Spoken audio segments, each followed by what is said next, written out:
Jenny Riddell-Carpenter. Thank you, Madam Deputy Speaker. May I start by welcoming this bill, which will create the first smoke-free generation, with children turning 15 this year never legally being able to be sold tobacco. As we look to reform and transform our NHS service and improve health outcomes for our country, we cannot do so without also tackling the root causes. The long-term chronic health issues that stem from smoking and the impact that it has had on our NHS are well known and have been well talked about today and do not need rehearsing by me here now. But, Madam Deputy Speaker, it's worth noting that less young people are taking up smoking each year. And this is good news and should be welcomed by all sides of the House. The proportion of adults aged 16 and over who said they smoked cigarettes in the UK decreased significantly from 12.7% in 2021 to 11.2% in 2022, continuing the downward trend seen since 1974. In Suffolk, more broadly, we've also seen recent research by Go Smoke Free, whose analysis of ONS figures between 2015 and 2023 show that adults who smoke in Suffolk have declined to 10.6%, down from 16% in 2016.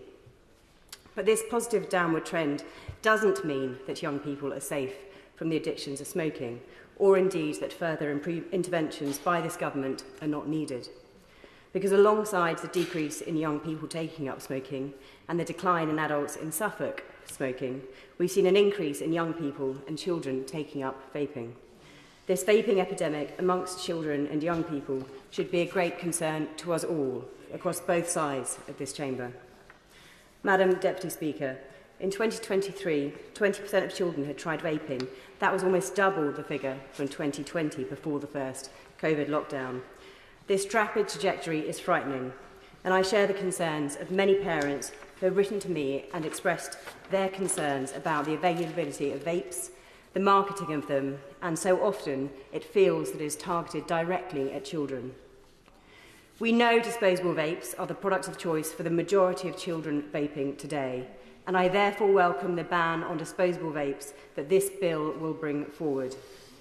This new legislation will not only protect the environment, but it will help make huge strides in reducing the appeal of vapes to young people and help to keep them out of the hands of the most vulnerable children as well.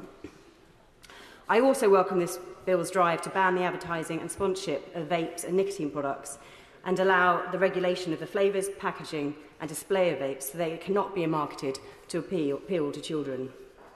It is astonishing that it is currently legal for vapes to be sold from locations such as the back of taxis, toy stores and confectioners.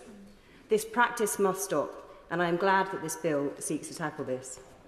This, in particular, will be a huge welcome to constituents in Suffolk Coastal. In my constituency, we have vape shops that are clearly targeting children and young people and advertising products along suites in a clear attempt to market and sell to those aged under 18. Residents in Felixstowe have been rightly outraged by the recent opening of an American sweet and vape store right on the high street in a prime location that is so clearly targeting children. I hope that under the terms of this bill, stores like this will be in breach of the law, and I will follow the detail closely. I am reassured too that the £200 fixed penalty notice will enable trading standard officers to act on the spot to clamp down on underage sales. This bill is welcomed, and it should be welcomed by both sides of the House. I look forward to voting in favour of it later, and I do so on behalf of the residents in my constituency who have expressed their direct concerns with me since I was elected. Yeah.